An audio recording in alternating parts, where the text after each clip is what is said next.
I'm going to be talking today about racial disparities in the health effects from air pollution with some evidence from marine ports. I'm going to start out by saying that this is written as an economics paper, as you probably noticed. It's not written for an interdisciplinary audience. I do write for interdisciplinary audiences. It's not written for politicians or anyone else. I do write additional things off of papers.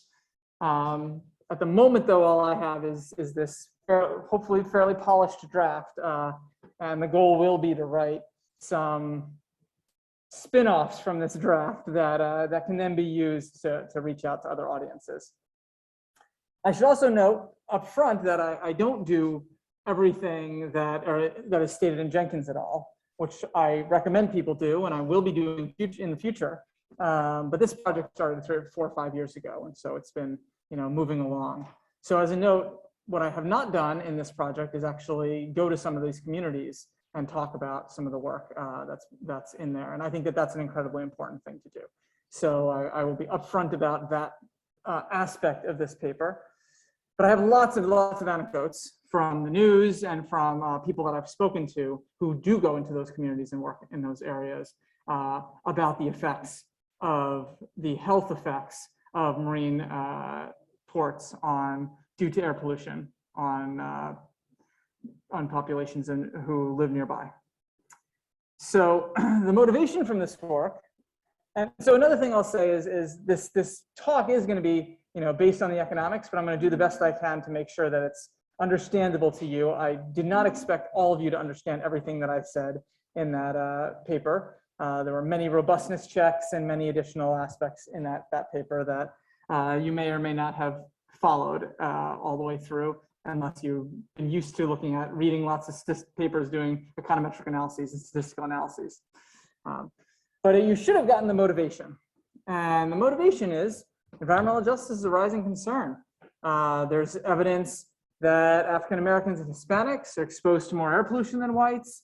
The Biden administration has Justice 40 going, the promise to focus on environmental justice. It's not just at the national level, at the state level, this is happening as well.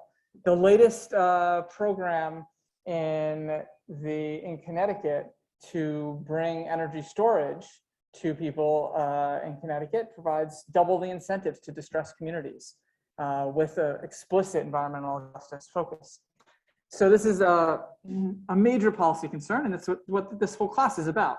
This is something that I've been thinking about for quite a few years, and I'm increasingly moving my research into. And so this is one of the papers that have come out of that shift of my research into this area.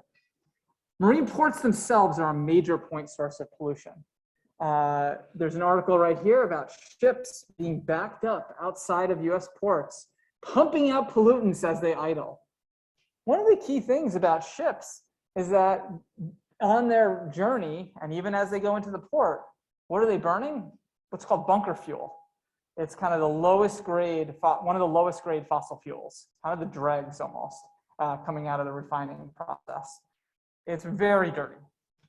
And why have they gotten away with burning bunker fuel? Why do they burn bunker fuel? It's cheap, and usually the pollution goes out over the sea, and so nobody cares. But if you're idling right outside of the port of Los Angeles, you definitely care. But beyond the ships themselves, and this paper is going to focus on the ships, there's also the trucks, the cargo handling equipment, the cranes. Almost all those are burning diesel. So there's a lot of pollution that comes about through the shipping process around marine ports. And why were all those ships sitting out there as they're idling, pumping out pollutants? Because of the supply chain chaos due to COVID-19. It's led to a massive port congestion. So this is a very timely paper in the sense that there's really a lot going on in this area. And a key aspect to this that's motivated us is that ports do tend to be, and are not always, but tend to be located in highly populated and minority communities. So very often poorer, densely populated minority communities. This just shows some of that evidence. So Blacks do live in places closer to ports and with higher pollution levels. So what we see on the left-hand side is the population share by distance to port. And the blue is blacks and the yellow is whites. So you see higher percentages out here than we see here for blacks, higher percentages of whites out here than we see for blacks. And the pollution percentile. So here, this 75 to 100, that's the highest percentiles of pollution. Much, much higher pollution exposures by blacks than to whites. What we do in this paper, and so this paper is with my co-author, Pei Wang. He was a postdoctoral scholar here at Yale for 2 years, and he's now a researcher at ZEW, which is a research center in Germany. We first look at the effect of port traffic on pollutant concentrations. And we're going to leverage what I'm going to call quasi-random variation. I'll explain what I mean by that, from distant ocean storms. We want to try and find a causal effect of port traffic on pollutant concentrations. Second thing we do is we estimate the effect of air pollution on physical and mental health. So first we say, if you put more port traffic in, how does it influence what the pollution concentrations are?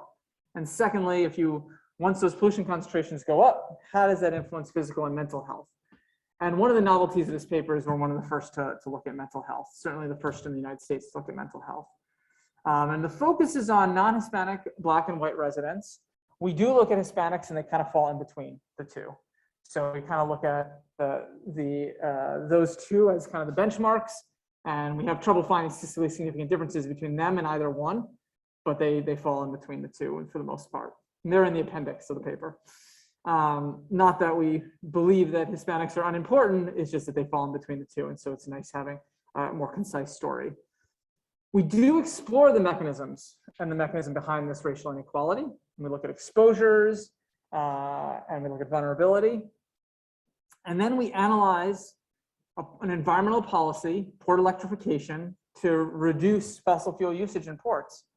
And we show how this policy disproportionately benefits the Blacks in this area. So it can alleviate the racial inequality. The basic idea behind the paper, so that's the big picture of what we do in this paper.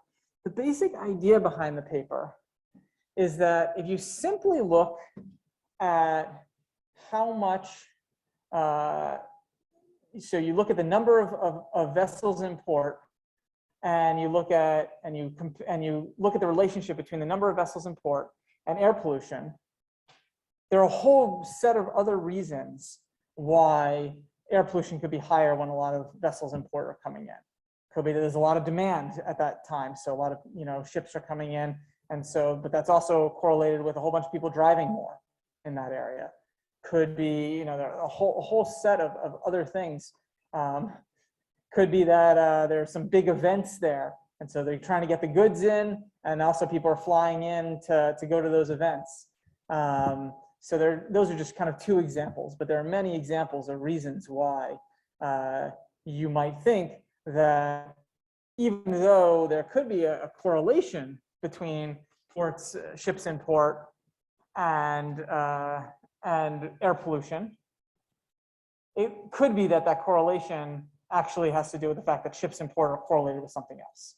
Like ships in port happen at the same time. More ships happen to be in port at the same time that other things happen, and those other things are also influencing air pollution. So if you just looked at that direct relationship, you'd be overestimating the effect. And so the whole paper is kind of written around how do we find a way to say it's actually the ships in port that are causing the air pollution rather than all those other things. So what we look at is we look at storms that are way out, further away from the coast that influence how many ships are coming into port. So we try and find something else that drives how many ships are coming into port.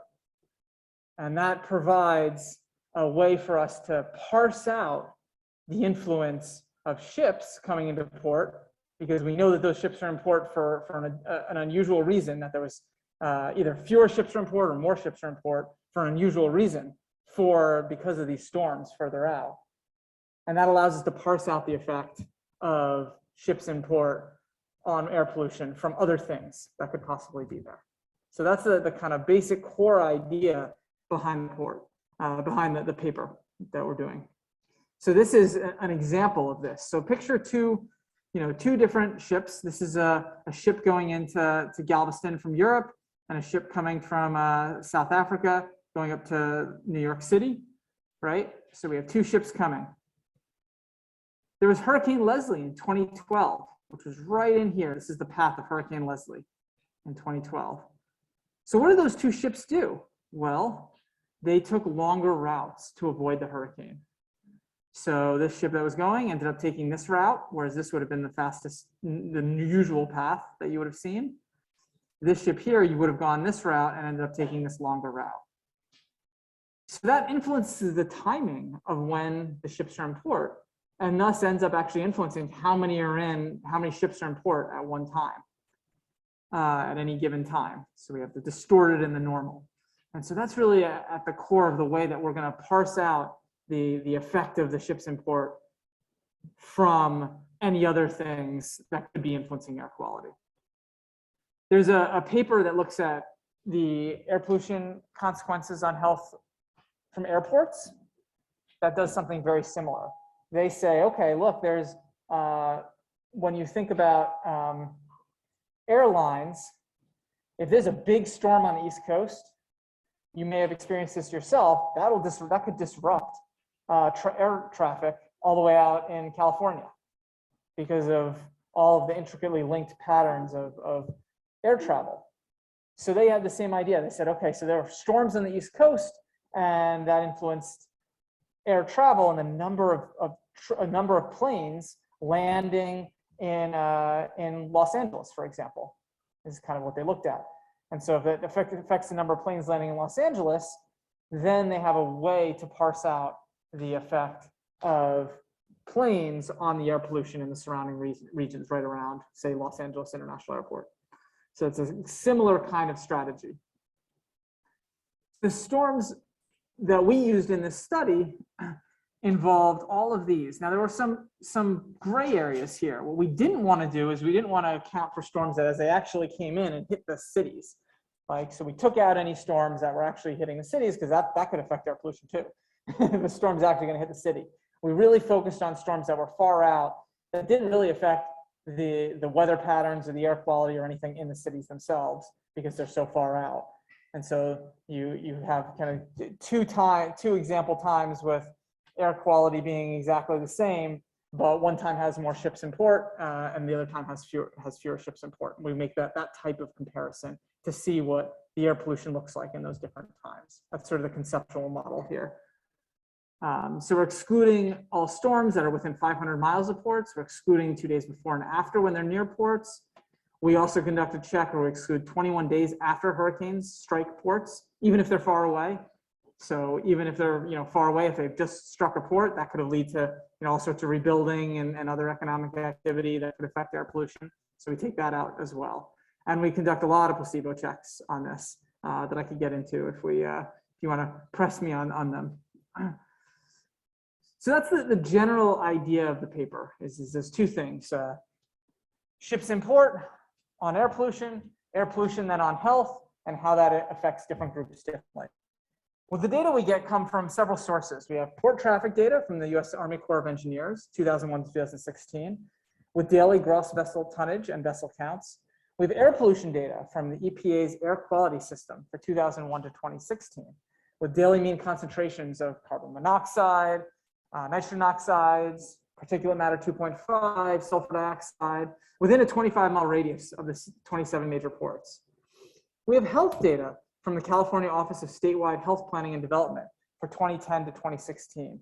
And the race of the patient is recorded. So we see the daily hospital visits as people come in for respiratory, heart, and psychiatric illnesses within a 25-mile radius of the 6 major ports. One challenge with that, so we do see hospital visits, and this is really useful. Some people may, some groups based on income or race may end up going to ER more often than other groups. There may also be, issues with people not going to the hospital at all. So it's not a perfect measure of health, but it's one measure of health. The other measure of health that people tend to use, this is one commonly used measure of health, and the other measure of health people use is fatalities, premature fatalities, but sometimes it's hard to differentiate and figure out what led to the fatality versus something else.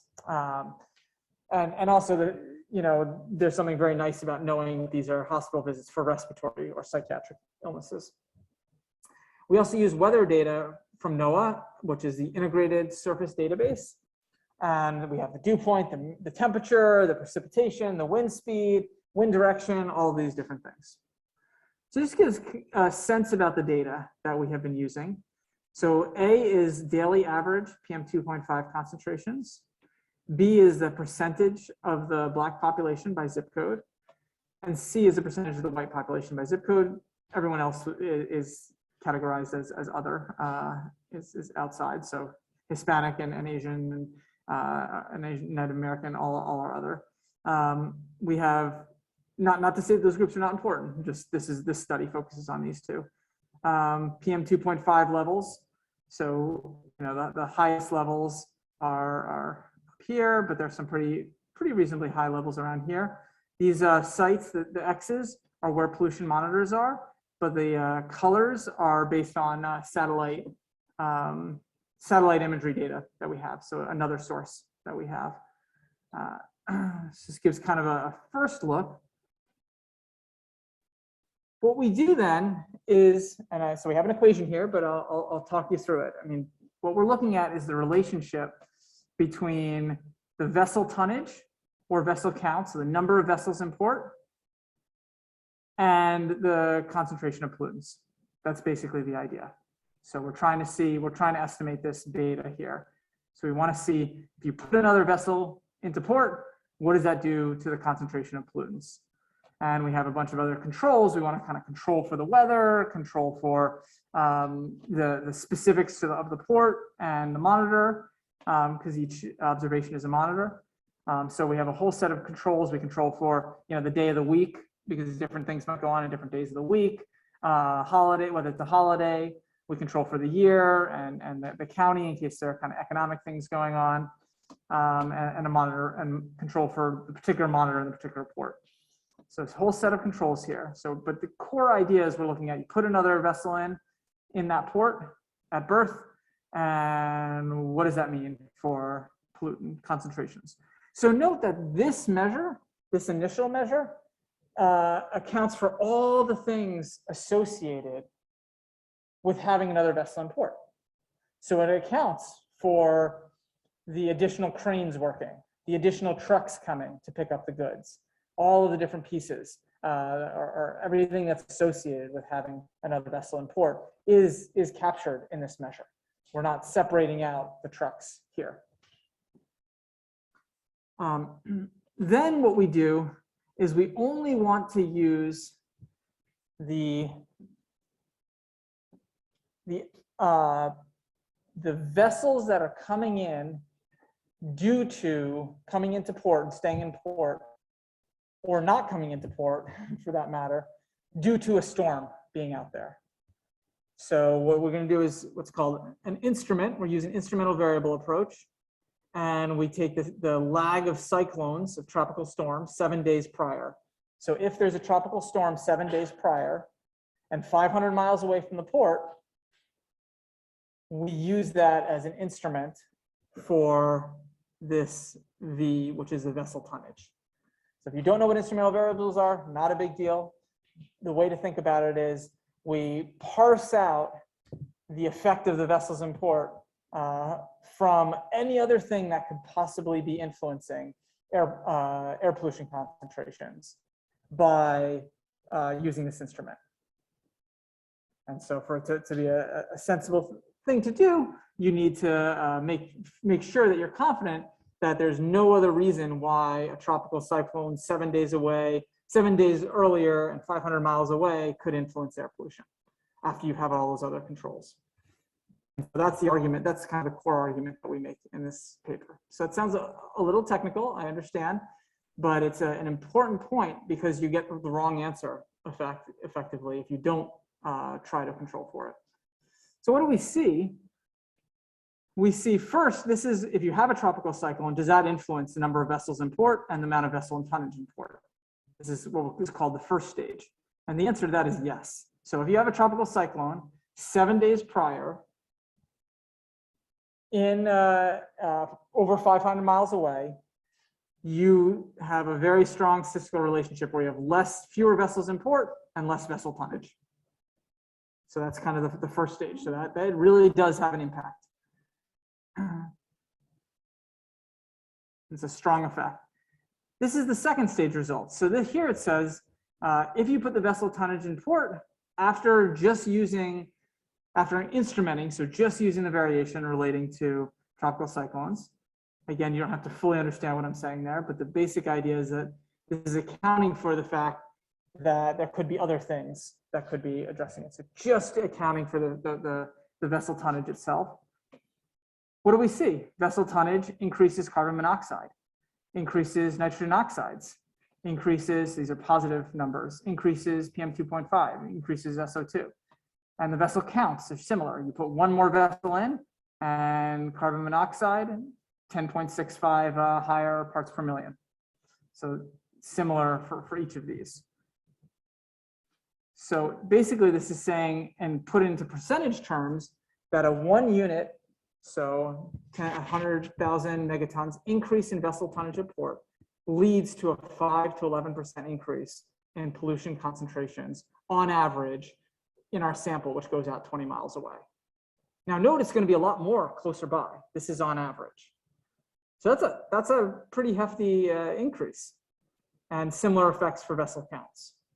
So this is underscoring how you really can see differences in pollution concentrations simply from having more vessels in port, which is telling you with COVID-19 and those vessels idling out there and they're constantly at capacity, you really are going to have high pollution levels in some of these areas right around the ports. We next go to the effect of air pollution on health. So the effect of air pollution on health here, we want to understand if pollution is higher in these areas around ports, what does the hospital visit rate look like? Is the hospital visit rate going to be higher? And that's what we want to understand. And we can break it down, and we can do it in total, and we can break it down by blacks and whites. And we do it by zip code I that's mapped to a port. So we again include weather controls because weather can influence hospital visit rates, as well as fixed effects. So we control for holidays and day of the week and time of year. You know, holidays may lead to more drunken driving. Now we also break it down as the hospital visit rate for many different illnesses, respiratory illnesses, mental health illnesses, etc. And then so we're controlling for other things that could matter. And again, we're using the fitted vessel tonnage. So the added vessel tonnage that happens to be in port because of these cyclones to take out any other reason why there could be a correlation between these pollutants and health impacts. Because you might be worried about a variety of reasons why when pollutants are high, that you could be seeing higher hospital admissions. So here's kind of a key table. We look at asthma, upper respiratory impacts, all respiratory impacts, heart impacts, psychiatric impacts, anxiety and all psychiatric are two of the main ones. So I'd say that there is evidence on many of these components, but this is the first evidence we're aware of for areas around ports of this relationship. We break it down by blacks and whites here, and we're looking at the effect on hospital visits per million residents. So here it says you increase the parts per billion of carbon monoxide by 1 parts per billion, and this says 7 more hospital visits per million residents happen. That may seem like a hard number to fully understand, and I'll convert it to percentages for you in a moment. But what we see is very clear, strong effects for carbon monoxide, nitrogen oxides. Now note that these are parts per billion. This is a different unit, and so you shouldn't place too much emphasis on these numbers relative to these numbers. But you can directly compare the numbers in panel A to the numbers in panel B. So let's look at all respiratory, which includes upper respiratory and asthma. And this is interesting too, because there's been evidence that comes out with COVID-19, people are more susceptible to air pollution and COVID when there's a lot more air pollution, that there's an interaction between those two.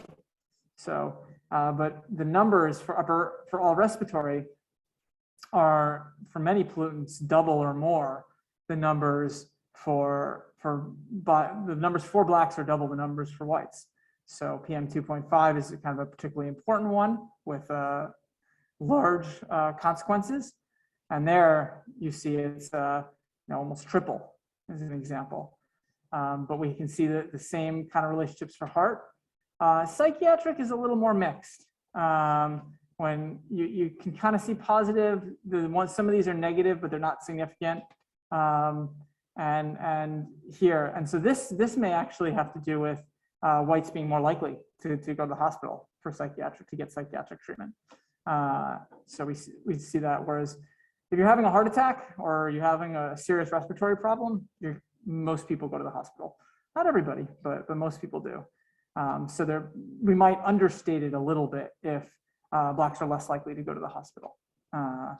So that's kind of the interpretation here. So the fact that these are so much larger than these, and that they're all positive and all significant. So stars indicate how statistically confident we are in them. If there are 3 stars, we're quite statistically confident in these results. You really see some strong results. So this is kind of one of the kind of key tables of the paper that gets at some of the main points. How am I doing on time? Okay, great. Let me make some back of the envelope calculations. One more vessel in port, based on these estimates, over a year leads to just over 3 additional hospital visits per 1,000 black residents, and just over 1 additional hospital visits per 1,000 white residents. So triple the impact. So a very, very strong difference.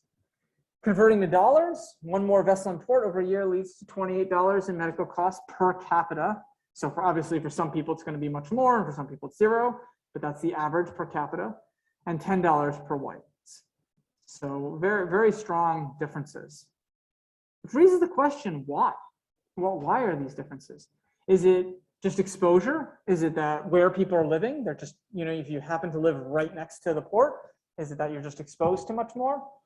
Or is it that you're distributed over the area and people are more vulnerable for a variety of reasons? Maybe other pre-existing conditions, maybe other challenges to marginalized communities make it more difficult that they have greater health impacts. So one of the things that we noted is blacks do tend to live in areas closer to ports and with higher pollution levels. So exposure is certainly a factor. So this here is one piece of it. But then blacks also have higher damages than whites with similar pollution levels, which indicates that they may be just more vulnerable. And here, this is the effect of PM 2.5 pollution on hospital visits by pollution percentile. So even what we did is we looked to see, finding people who were the same distance away from the ports, had pretty much the same exposure to the pollution. Now, there may be some within exposure to pollution that we can't get at. So it could be that, within a zip code, some people face greater or less pollution than others. Maybe that they're right next to a highway, like hyper-local pollution aspects. We can't examine that aspect, but we can see at least what the overall zip code is looking at. So we look at one zip code that has about the same level of pollution as another zip code, but with different racial background, and see the effect of the pollution on hospital visits, and it's definitely substantially higher all along the way for blacks. So that lends itself to pre-existing vulnerability, but the alternative explanation is that within a zip code, they already face higher pollution, which could be another way of looking at pre-existing vulnerability. And so combining that with the fact that more blacks are in areas that face higher exposures, you end up with this result. So it actually seems to be a combination of both of those 2 factors. Here's just a correlation with local health and socioeconomic characteristics. So we do see the obesity rates being higher, poor or fair health rates, and the smoking rates being higher. These are in our data. And socioeconomic characteristics, poverty rates are substantially higher. Income per capita is lower, and bachelor degree rates are lower. So these are some of the factors that might be leading to the pre-existing vulnerability already. So these socioeconomic characteristics, if you are in a food desert and don't have access to food, to healthy food, it may be more problematic. You may be more problematic and more likely to be in this poor or fair health instead of good health rate. So that's this correlation is these are pretty strong correlations that we see here. I'm not going to go through all of these for the sake of time because I want to get to the policy, but I do want to mention we do a whole suite of other things. We use satellite-based data instead of pollution monitor data, 25-mile radius or 15-mile radius instead of the 20-mile radius. So I mentioned in the core project, we go out 20 miles and look at all places within 20 miles. We look at different radii. We look at to see if ports seem to do anything for appendicitis or arterial embolisms, which are things that shouldn't have anything to do with pollution. Like physically, they shouldn't have anything to do with pollution. No one's ever found a reason, and they don't seem to have any correlation. They seem to be completely uncorrelated. We use different instruments. We do a whole bunch of things. We take out strong windy days, use different vessel types to see if different vessels are having a bigger impact. One of the things we were worried about is maybe it has to do with congestion on the highway, on the roads. So this would be having to do with trucks. And so we collected road traffic data and looked at the fitted vessel tonnage. So we thought that maybe road congestion could be part of it. This would help us understand the mechanisms for why. So maybe it's not just the ship being in port, but it's actually all the diesel trucks being in port. And we didn't actually find too much here. So we can look at the results. They're all positive, but none of them are statistically significant. So we looked at different traffic delays. So that didn't seem to be a really dominant force. Let me go back to that. And we also looked at whether people of different ages and sexes and Hispanics. So Hispanics, you can see, all positive as well, but the numbers fall right in between the numbers for blacks and for whites. So let's get to some policy implications. There was the ocean-going vessel at berth regulation in California. So this is the first regulation in California, at least in the US, first state regulation that had people take the electric cord and plug it right in. So they turn off their auxiliary engines, which are usually diesel engines, and they plug it in. So it started in January 1st, 2010.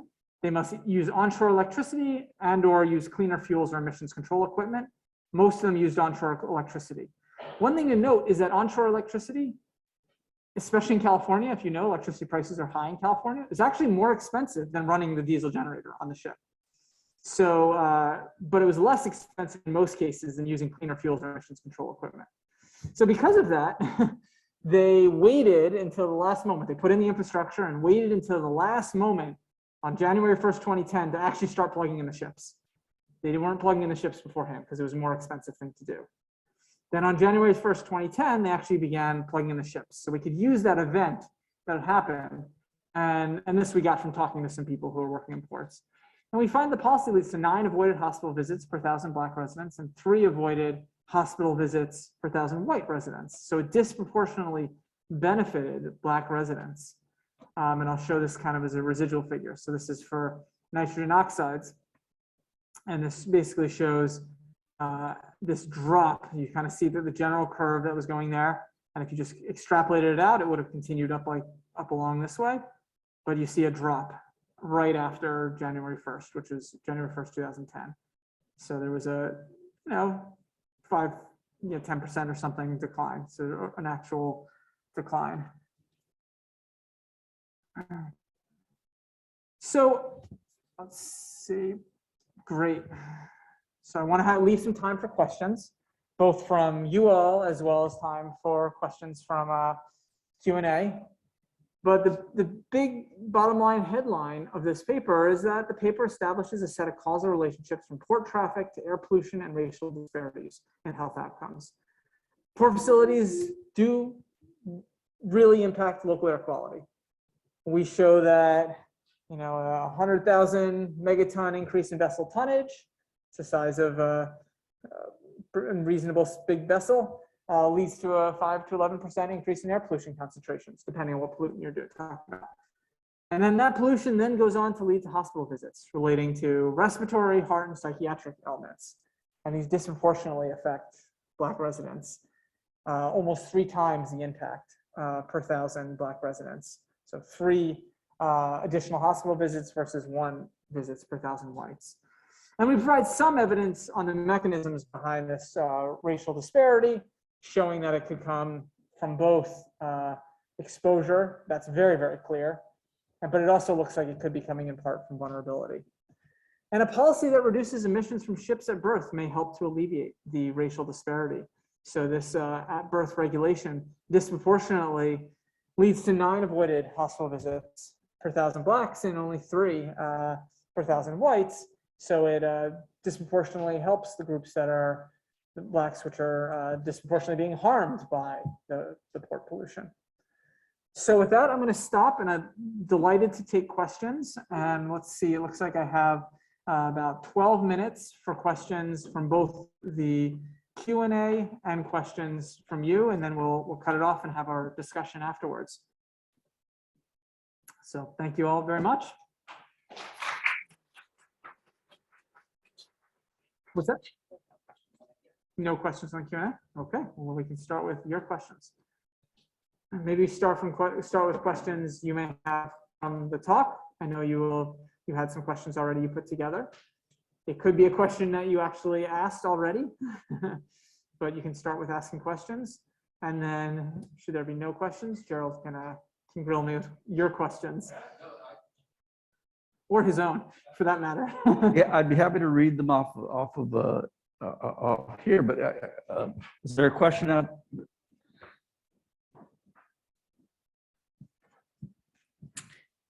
Hi, that was a really interesting talk. I was wondering if the environmental policies typically just look at reducing emissions at the source, or if they also consider interventions in the home, such as access to ventilation or air conditioning. So can I ask a clarifying question on yours? So you're asking the environmental policies themselves, like this particular policy, the ocean going on birth policy regulation, or policy, Yeah, environmental policies in general? I guess in general, like, does environmental policy think about like at home source of exposure interventions? Great question. So it's somewhat not related to this, but I have other work about buildings and building energy efficiency, as well as building electrification, ongoing work on building electrification. And definitely the US EPA, as well as many of the state air quality agencies, are extremely interested in this topic. So they're extremely interested in, let's say, lack of ventilation from natural gas being burned on ranges, stovetops. That's a topic that's become of great interest lately. But more broadly, they're very interested in understanding in-home exposures and how they have consequences. And that's actually an area that's a burgeoning area that's somewhat understudied right now, is understanding how actual activities that people are doing in their home can lead to exposures that can have real health consequences. So under the broader auspices, back to your question, of environmental policy, people are very interested in this topic. But I will say that because of access to data, much more work has been done studies and analyses have been done on outdoor air pollution. And there's more action has been underway in the environmental policy world, I would say, on outdoor air pollution. But please, yeah, ask another question. Yeah, ask another follow-up. It's a great question. Do you think that the majority of the exposure is coming from outdoor air pollution versus indoor air pollution? It depends on the person, and so there's a little bit of work that the Search Center that Yale has, Drew Gentner his colleague Kristen Kohler down at Johns Hopkins have been working on to actually in Baltimore put sensors. So sensors are getting cheap enough that people can actually start to look at this in a way that they haven't been in the past. So they actually are now putting sensors in volunteers, but they really worked hard to get volunteers from a variety of different backgrounds and different communities in Baltimore, and have them wear the sensors for a few days, bring them along with them, kind of with their cell phone, and see, how much time do they spend in different places, and then what are the air pollution concentrations. So generally what we see, but it varies greatly, is if you're in a particularly clean place where the outdoor air is quite good, indoor air quality can be one of the more substantial sources of pollution that you face, particularly if you have a gas stove and a gas fireplace, say, or things along those lines, or even a wood fireplace is a really strong source. But if you're in a more polluted place, then outdoor air quality plays a particular role, and there is some amount of outdoor air particulates that come in as well. And then just certainly during times of wildfires and et cetera, where outdoor air quality becomes quite awful, then outdoor air quality really plays a strong role.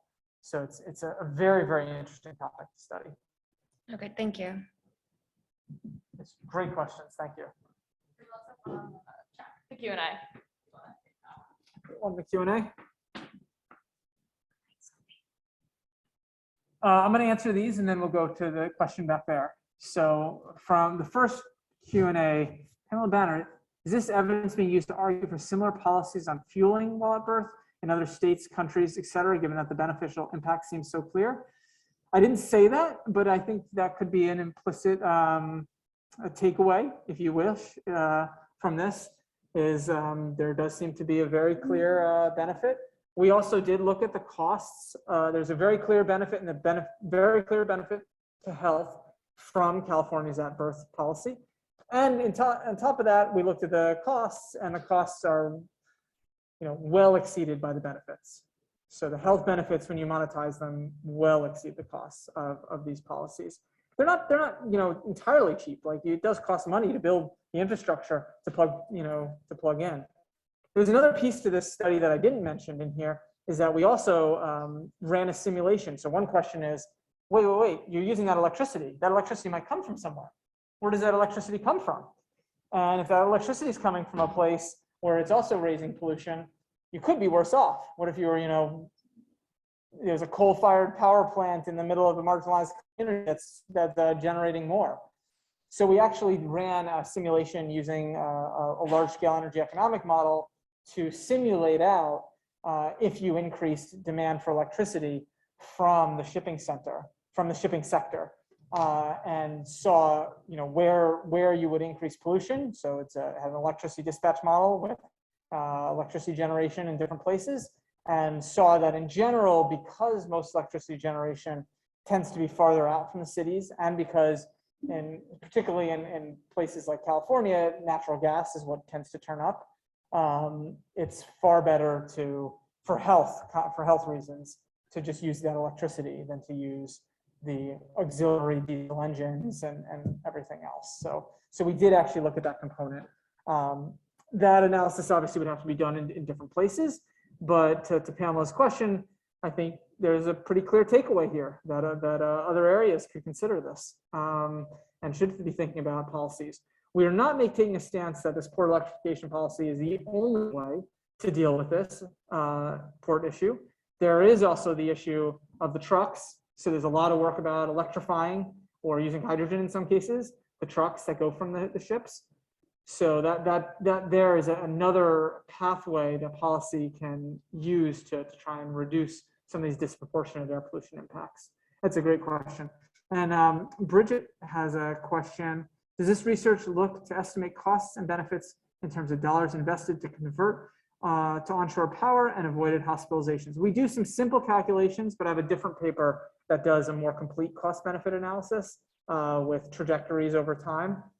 That's published in Environmental Science and Technology, and the other paper does do that.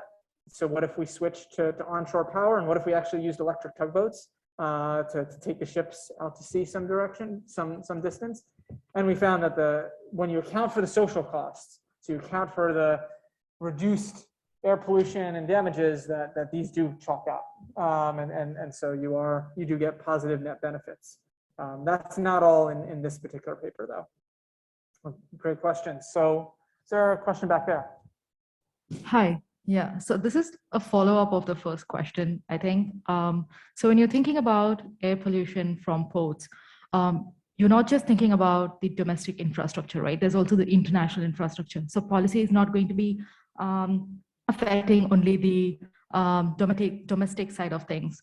So that's one question I had. And as a stretch from that is with regard to energy justice or environmental justice.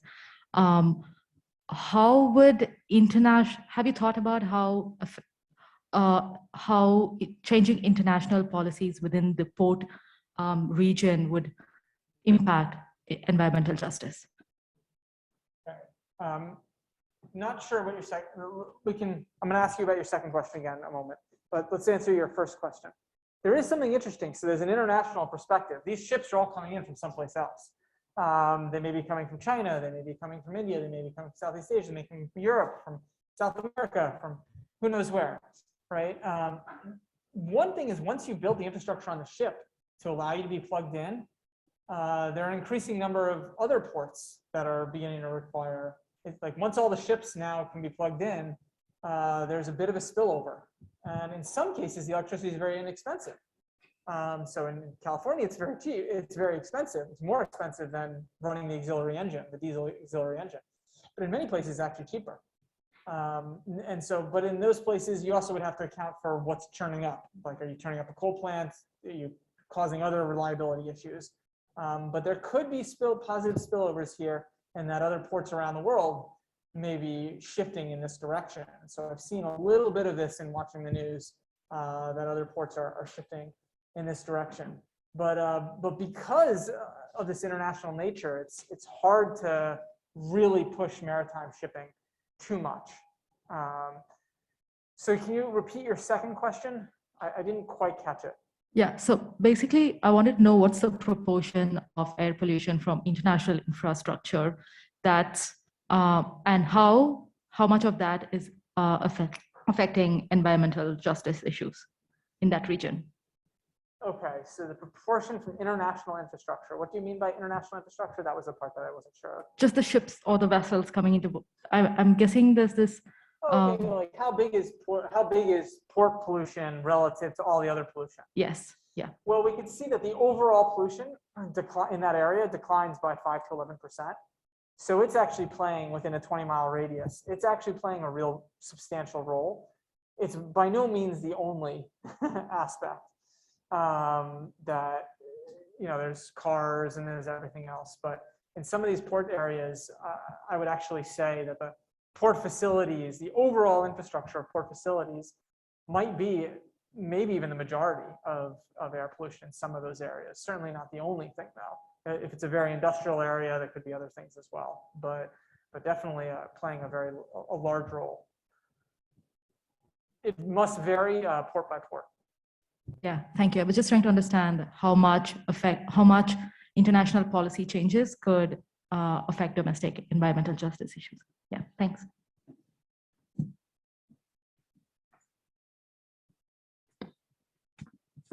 So just for time, we are at 3:30. I'm going to take this one question, and then I think we're going to switch off to our discussion. Karen, please go ahead. Okay, great, thanks. I hope this isn't outside the scope, but I think you would have insights on it. So I don't believe this paper looked at the impact of like the Navy and sort of like military vessels in that sense. That was like one of the first things that came to my mind with sort of the study. So I guess one, I was wondering if you had an idea of how much that might be polluting in relation to how much the kind of commercial shipping sector is. I'm sure there's like a lot of issues with being able to get that data, or it might be impossible. I'm not exactly sure. And then kind of related to that, if you could talk about how sort of state policies can be successful in curbing pollution generated by sort of these federal entities such as like the Navy or other agencies? Yeah, really great question. We cannot get data. We did actually look into it, but for obvious reasons, those data appear to be confidential. So we were not able to get any data at all on Navy. So say the Port of San Diego, we have the Port of San Diego, all the commercial shipping, but we don't have any of the naval maritime shipping that's going on there, or not shipping, but ships in berth or at berth or being repaired or whatever in the shipyard.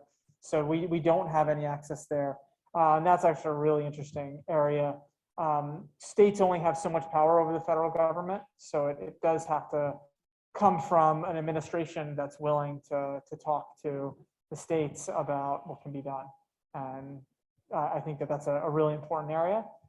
There are moves in the Defense Department in the United States, both for war readiness reasons. The use of fossil fuels can be a problem because it requires a lot, which makes them more vulnerable, but also for environmental reasons to start reducing the use of fossil fuels throughout the entire armed forces. And so there have been talks about how can we make our ships a bit more efficient. Really great question. If I could add one thing to that, for insight onto that question, I'd refer you to a book called War of the Whales, which was basically litigation against the Navy to control sonar testing in order to protect essentially ocean mammals. Right? And so the difficulty entailed in getting the data is you know, is really critical. But I do want to underline one of the points that Ken made, which is in terms of the departments of the government. In fact, the Defense Department is one of the greenest, because supply lines are always the weak link in warfare. And so the extent to which you can reduce the vulnerability of supply lines, you reduce the vulnerability of military efforts. And so there's been a lot of research in the Defense Department on ways to move away from fossil fuels in order to power the military. Yeah, in fact, a lot of the work on solid state batteries in the US is funded from the US Department of Defense. They're really interesting. So we are very much at time. I'm not sure. I think this was in the previous question, but thank you all very much. I think we should switch to our end on time and just switch to discussion mode.